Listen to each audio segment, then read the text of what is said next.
จะทำให้ผ่อนแรงและประหยัดทั้งคนและเวลาเทศนาผ่านสื่อเพียงคนเดียวเสมือนเราเนรมิตนักเผยแผ่ได้เป็นหมื่นเป็นแสนนักเผยแผ่นั้นนอกจากอบรมตามหลักสูตรธรรมดาเพื่อให้ได้วุฒิบัตรรับรองแล้วพึงอบรมเรื่องการเทศนาการเขียนการค้นคว้าซึ่งอาจจะเป็นเรื่องเฉพาะตัวแต่ก็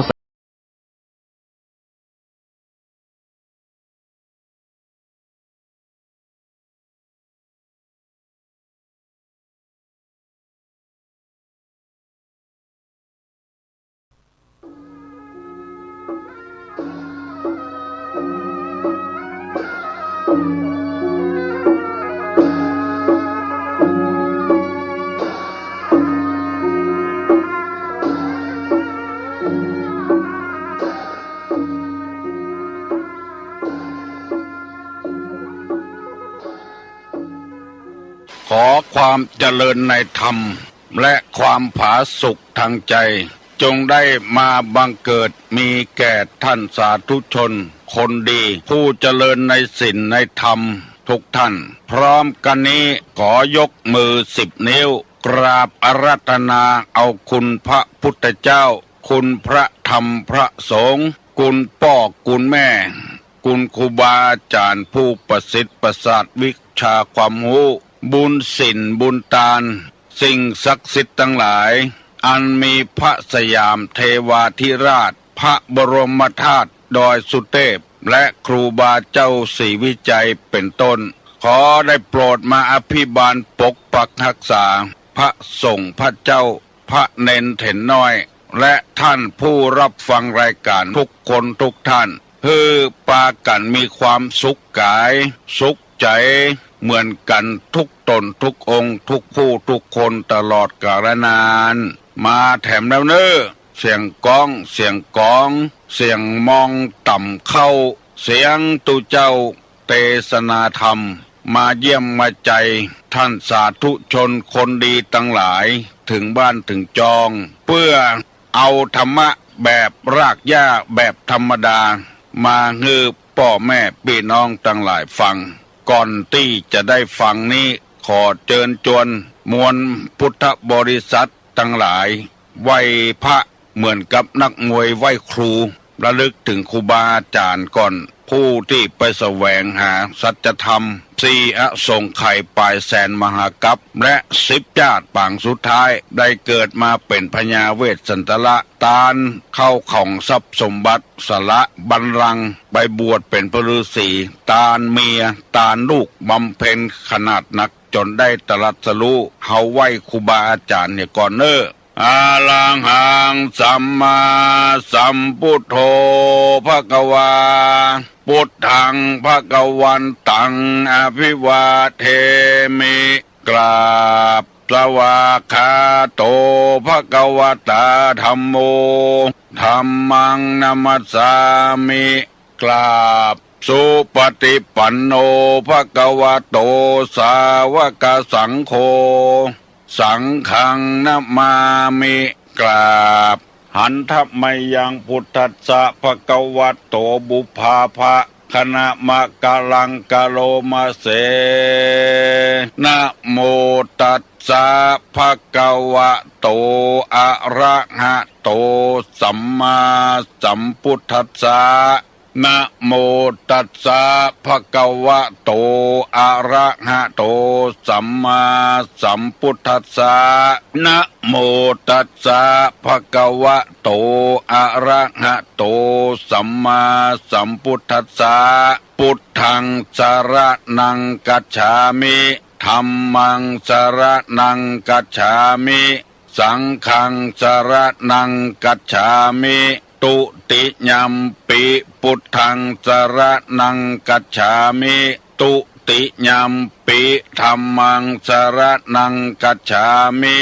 ตุติยัมปิสังฆังสรณังกัจฉามิตติยัมปิพุทธังสรณังกัจฉามิตติยัมปิธัมมังสรณังกัจฉามิตติยัมปิสังฆังสรณังกัจฉามิอิติปิโสภะคะวาอ อะระหังสัมมาสัมพุทโธ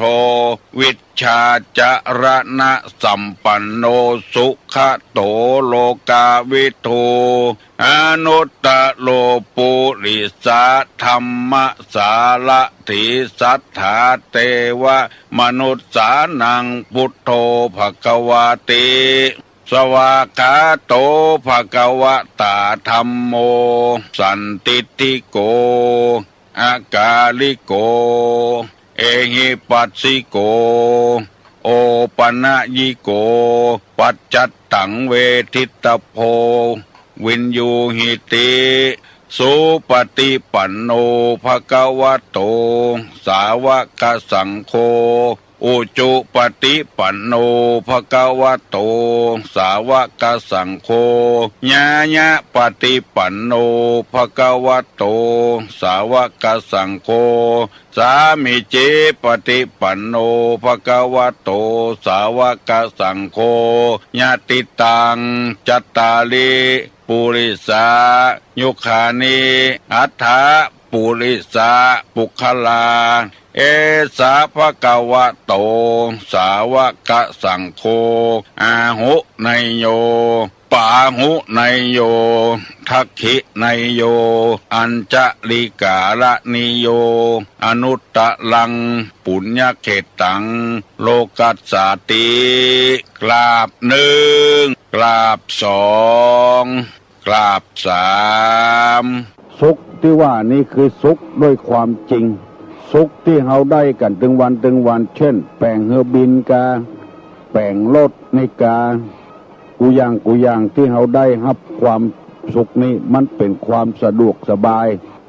มันบ่ใช่ความสุขแท้บางทีก็เป็นอันตรายกับตัวเคยได้ยินข่าวเฮือบินตกไม่หมดคนอยู่ในเฮือบินบ่เหลือสักคนลดความคนเจ็บคนป่วยกันอันนี้คือปัญญาตังโลกิยะแปลงเรือบินแปลงรถแปลงตู้เย็นแปลงพัดลมแปลงแอร์เนี่ยคนได้ตายกับสิ่งเหล่านี้แปลงไฟฟ้าขึ้นมาก็ดูดคนแต่ปัญญาของพระพุทธเจ้านี้บ่เอาคนตายเอาคนให้มีชื่อมีเสียงเอาคนให้หมดกิเลสหมดตัณหาหมดการทะเลาะวิวาทซึ่งกันและกันสองพระพุทธเจ้าเป็นผู้บริสุทธิ์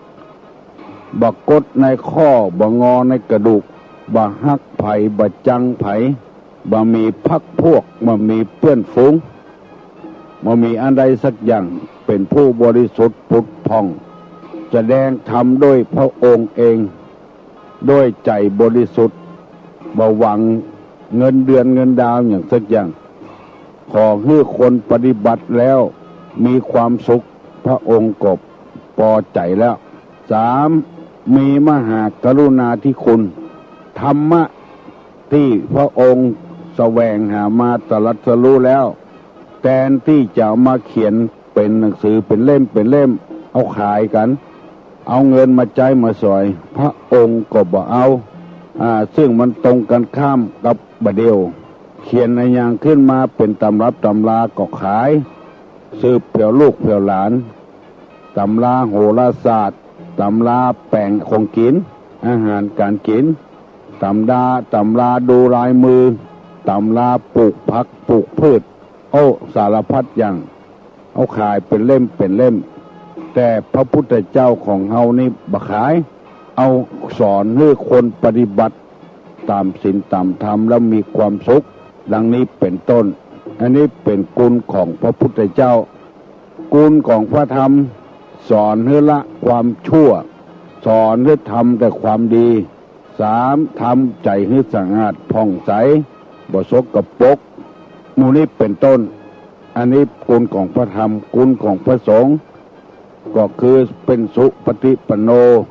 ประพฤติดีประพฤติชอบเผยแพร่ทำคำสอนคือคนได้ปฏิบัติรักษาวัดรักษาวารักษาศาสนวัตถุมีนักหนาป้าป้านกุลของพระสงฆ์เฮาได้ไหวหมู่นี้เรียกว่าเป็นสิ่งศักดิ์สิทธิ์เพราะว่าหาได้ยากที่จะมาสอนกันจะสอนอย่างที่คำสอนของพระพุทธเจ้า ส่วนมากจะสอนวิชางาน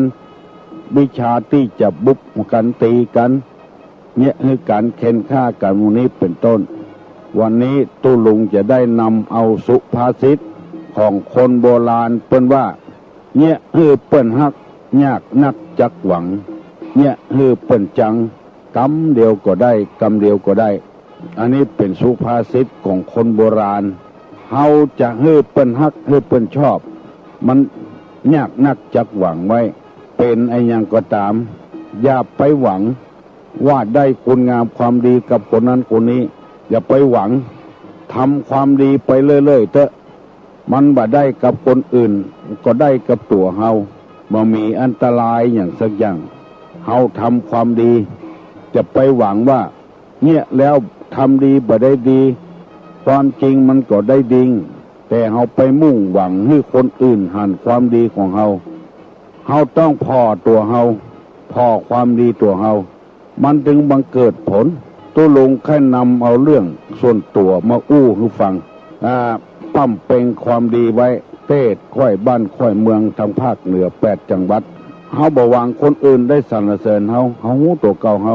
เวลาเจ็บป่วยเข้าโรงพยาบาลหมอเปิ้นก็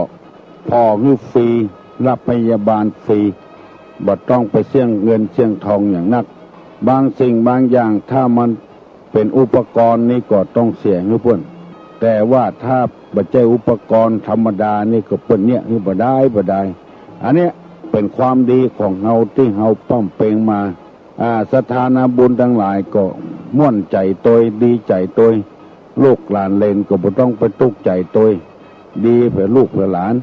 ถ้าเฮาบ่ปั้มเปงไอ้ความดีอย่างไว้ก็จะต้องเสี่ยงเงินเสี่ยงทองโรคอย่างที่ตุลุงเป็นนี่เป็นโรคที่เสียเงินเสียทองนักอันเนี้ยคือความดีที่ทำไว้เป็นข้าราชการบ้านเมืองเป็นทหารเป็นตำรวจเป็นครูบาอาจารย์เพิ่นก็ลดฮึอันเนี้ยคือความดีที่เราทำไว้ต่อประการที่สองเปิ้นยังมองหันความดีของเฮาคือปริญญาอย่างคือแก่เฮาโดยที่เฮาบ่ต้องไปนั่งเรียนวันค่ำมีแถมนักสามารถที่จะมาบรรยายที่นี่ได้อันเนี้ยเนี่ยคือเปิ้นฮักยากนักจักหวังเฮาจะไปหวังให้คนอื่นฮักเฮาแปลงเฮาเพื่อเฮาฮักตัวเก่าพอตัวเก่ามันตึงดีไปคนเดียวมันอยู่ก็มีคนจวนไปหั่นไปนี่ไปทำการทำงานบางคนจบโรงเรียนมาแล้วได้4 ปี5 ปีแล้วบ่ได้ทำงานจะฮอดบ่เดียวบางคนนี่ยังบ่ทันจบเพื่อเปิ้นจองไว้แล้วอันนี้คือความดีที่เราทำไว้จะไปหวังให้คนอื่นหันเนี่ยให้เปิ้นจังกำเดียวก็ได้จะว่าให้เปิ้นก็ได้จะพอให้พอเอาก็ได้เปิ้นจะจังหัวสะตกสัญญาณกำเดียวสลิดบดีกำเดียวเปิ้นก็จังละอันนี้เป็นกรรมโบราณคือหมายความว่าทำความชั่วเนี่ยทำได้ง่ายความดีก็ทำได้ยากพยายามทำคุณงามความดีไปวันนี้ตู้ลุงจะนำเอากรรมที่ว่ามิตรเทียมไม่จะมิตรแท้มาเสนอแต่มันมีหลายนัยยะนะแต่ว่าก็เอามาว่าให้ฟังแล้วว่าลักษณะเพื่อนที่บัดแท้นั้น1ไปคบหากับสัทลูของเพื่อนมิตรของเพื่อนบ่คบไปคบกับสัทลูของเพื่อน2บ่คบมิตรของเพื่อน3ห้ามคนที่ต้องการสรรเสริญของเพื่อนอวดอย่างกับเพื่อนกับฝูงบัดทั้งนี้อวดเนี่ย4สรรเสริญคนที่ด่าเพื่อนอันนี้บัดใจมิตรแท้บัดใจเพื่อนแท้บ่คบจะไปคบมันคบเข้าไปตกล่มตกจมวันนี้มีแถมแล้วลักษณะของเพื่อนที่บัดแท้แถมมีแถม4อย่างจำเอาไว้เนอะคำเดียวตู้ลุงจะถาม1บอกความลับให้แก่เพื่อน2บัดไม่ช่วยปกปิดความลับของเพื่อน3ไม่สรรเสริญการกระทำของเพื่อน4ไม่สรรเสริญปัญญาของเพื่อน ขอโทษเป็นวัดคำว่าเพื่อนนี่ก็หมายถึงเฮาพูดกันง่ายๆว่าไม่บอกความลับแก่เพื่อน คือบอกความลับฮือเฮาเนี่ยปกปิดความลับเนี่ยอันนี้ก็ระวังไว้มีหลายมันคบแท้ก็บ่ได้คนจะอีถามมากับไผมากับเพื่อนอาจารย์นะมากับหมอนั้นหมอนี้ก็บอกเนี่ยบอกความลับไม่บอกความลับแก่เพื่อนความลับความนี้บอกอีโอตีลุกตีตาไปเหียอันนี้บัดใจคนที่จะมาสัมงาคารวะเฮาแท้แล้วก็บัดใจคนที่จะเคารพนับถือเฮาแท้มีได้ตัวไหนโอ้มหาบดีเนี่ยแต่ซึ่งเฮาก็บ่ใครหูเฮาใครได้หูว่าได้เป็นพันก็ได้เป็นร้อยก็แต่ว่าได้มหาบดีเนี่ยถ้าเฮาใครหูอย่างนี้เฮาก็บ่ถามแต่ว่าเพื่อนบอกคนใดว่าจะอี้มานี่ก็แสดงว่าเป็นข้อที่หนึ่งละไม่บอกความลับแก่เพื่อนกลัวเฮาหูโดยคำว่าเพื่อนนี่ก็คือเมื่อหมายถึงตัวเฮานะคบกันมาเป็นตะได้ตะดีว่ากินข้าวกับอย่างโหผักไม้ใส่เขืออย่างโหเนี่ยจะว่าแกงแค่ก็ไปใจแกงผักกาดก็ไปใจผักกาดจ้อก็ไปใจผักกุ่มยำก็ไปใจ ผักไม้ใส่เขืออย่างโหว่าอีเหรอละสองไม่ช่วยปกปิดความลับของเพื่อน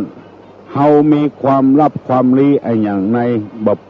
ปกปิดไปเปิดเผยความลับของเฮาเหี่ยหมดอันนี้ก็อย่าไปคบถ้าคบไปแล้วมีหวังล่มจมไม่ช่วยปกปิดความลับของเพื่อนพอหนึ่งว่าไม่บอกความลับให้แก่เพื่อนสองไม่ช่วยปกปิดความลับของเพื่อนความลับความลี้มีจะได้ปกปิดเอาไปเผยให้คนอื่นหูหมดเตื้อเขาก็กินแหนงเหมือนกันเขาอู้ฟังแล้วโอ้กินแหนงได้อู้เงาเพื่อวันหลังเอาไปอู้เห็นแล้วปกปิดความลับอันเนี้ยมีตัวลุงก็เคยโดนมาแ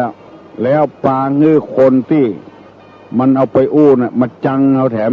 เนี่ยเขาก็นึกว่ามันเป็นคนดีมันเก็บเอาขวัญเอาเข้าเอาไว้มันบอกเป็นอย่างนั้นสามบัดสรรเสริญการกระทำของเพื่อนเฮาเนี่ยดีไอ้อย่างมันบัดสรรเสริญมันใส่ร้ายไปสี่ตัวแถมที่ว่าต่อหน้าสรรเสริญรับหลังตั้งนินทาเนี่ยไม่สรรเสริญการกระทำของเพื่อนข้อสี่ไม่สรรเสริญปัญญาของเพื่อนปัญญาก็คือความรู้ความฉลาดบรรยกย่องเขาไผ่ทำก็ได้อย่างนี้เป็นต้นสมมติว่าเปิ้นเลือกผู้แทนกันเอาว่าพรรคนี้ดีไผ่ทำก็ได้มันมีเงินอยู่แล้วอย่างมูนี้เป็นต้นเพราะมันมีหำนักมีแถมหลายเรื่องหลายราวเพื่อพิจารณาเอาเองหนึ่งไม่บอกความลับให้แก่เพื่อนคำว่าเพื่อนนี่ก็เฮานะหมายความว่าไม่บอกความลับให้แก่เราสองไม่ช่วยปกปิดความลับของเฮาสามไม่สรรเสริญการกระทำของเราสี่ไม่สรรเสริญปัญญาของเราอันนี้ลองสังเกตว่าเถอะบัดใจมิตรแท้เปิ้นจะบอกความลับความดีให้แก่เฮาแล้วก็ช่วยปกปิดความลับของเฮาแล้วก็สรรเสริญการกระทำของเฮายกย่องแล้วก็สรรเสริญปัญญาของเฮาอันนี้คือมิตรแท้ควรจะคบหาสมาคมอันที่บัดแท้นะ คบเพื่อหวังผลประโยชน์นั้นอันเนี้ยพยายามคนเฮาอยู่คนเดียวบ่ได้อยู่คนเดียวบ่ได้จะต้องมีเพื่อนมีฝูงเพราะฉะนั้นบางคนที่บ่ได้ฟังธรรมะจึงลืมไปจึงเอาดีเหี่ยคนเดียวเอาเด่นเนี่ยคนเดียวทั้งที่ว่าดีคนเดียวเด่นคนเดียวมันบ่ได้ประโยชน์อะไรอย่างต้องดีร่วมกันดีคนเดียวอยู่คนเดียวบ่ได้เอากันง่ายๆว่ารับตาขึ้นไปเพิ่นตายหมดเหลือก็เอาคนเดียวนี่เขาจะอยู่ม่วนวะเขาก็ต้องอาศัยคนอื่นเข้าก็อาศัยจากเจ้านาพักก็อาศัยจากเจ้าสวนกินป่าอาหารก็อาศัยจากเกษตรกรที่เลี้ยงหมูเลี้ยงเป็ดเลี้ยงไก่เลี้ยงงัวเลี้ยงควายแล้วเฮาคนเดียวจะเงี้ยอย่างได้ทองคำเป็นตู้ เอาไปอย่างเอาไปขายไผก็มีไผซื้ออยู่คนเดียวไม่ได้เขาก็ต้องเปิ้งป้าอาศัยคนอื่นต้องคบมิตรแก้วสหายคำคบเปิ้นคบฝูงเมื่อคบแล้วลองสังเกตเนี่ยก่อนถ้าเป็นลักษณะอย่างอี้จะไปคบหาสมาคมมันหนึ่งไม่บอกความลับให้แก่เรา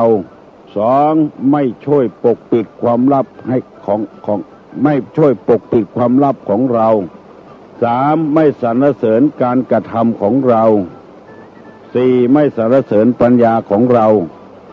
สี่ข้อเนี้ยไม่ใช่มิตรแท้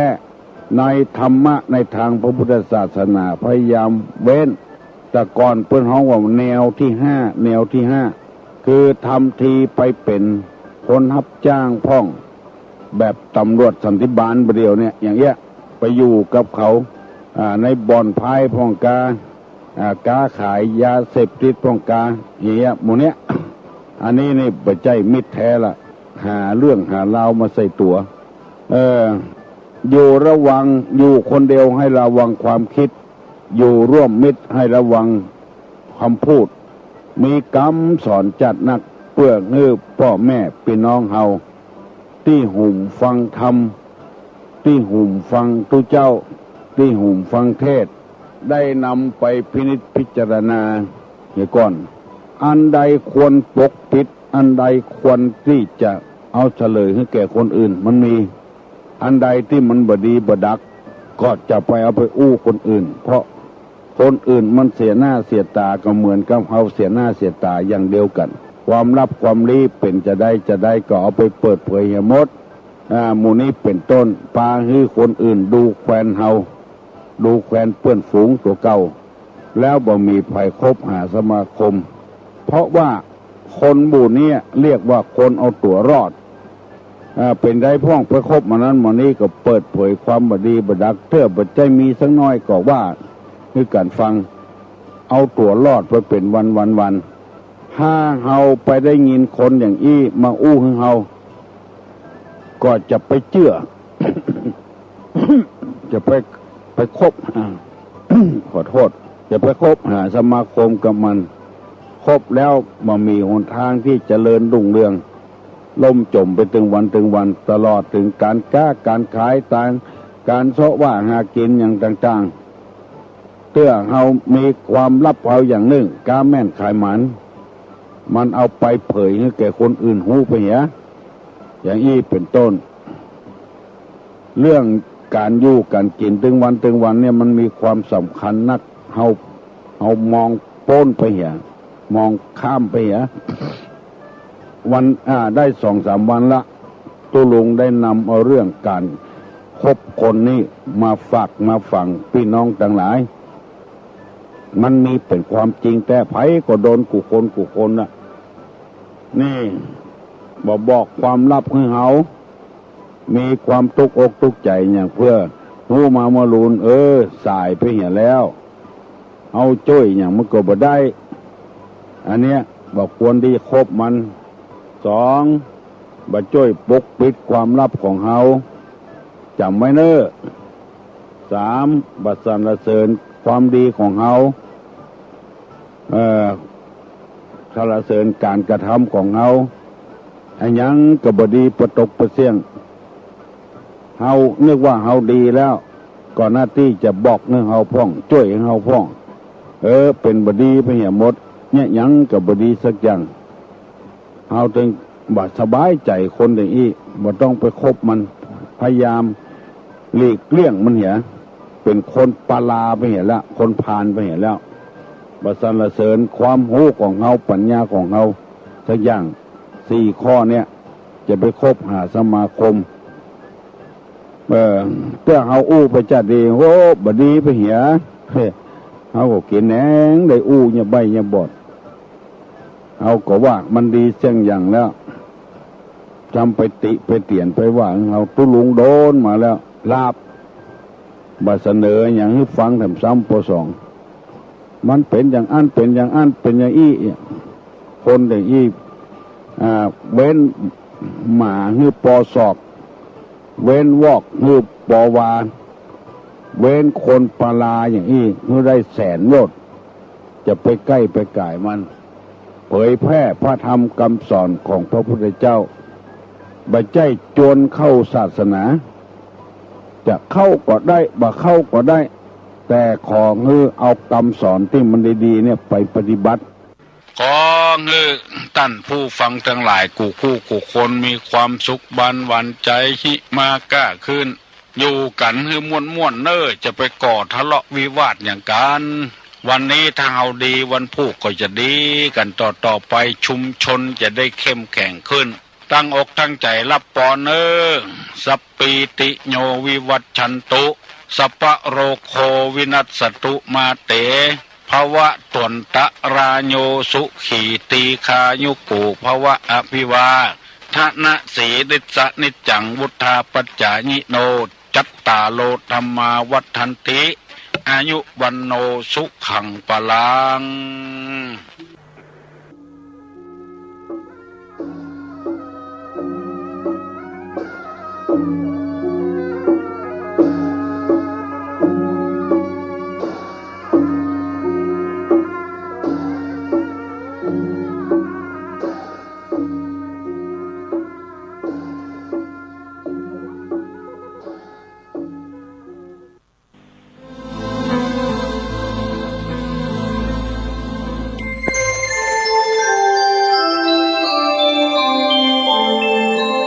ขณะนี้ท่านกำลังฟังสถานีวิทยุกระจายเสียง FM 104.5 เมกะเฮิรตซ์ รายการต่อไปเป็นรายการถ่ายทอดสดจากสถานีวิทยุกระจายเสียงพระพุทธศาสนาแห่งชาติและสัง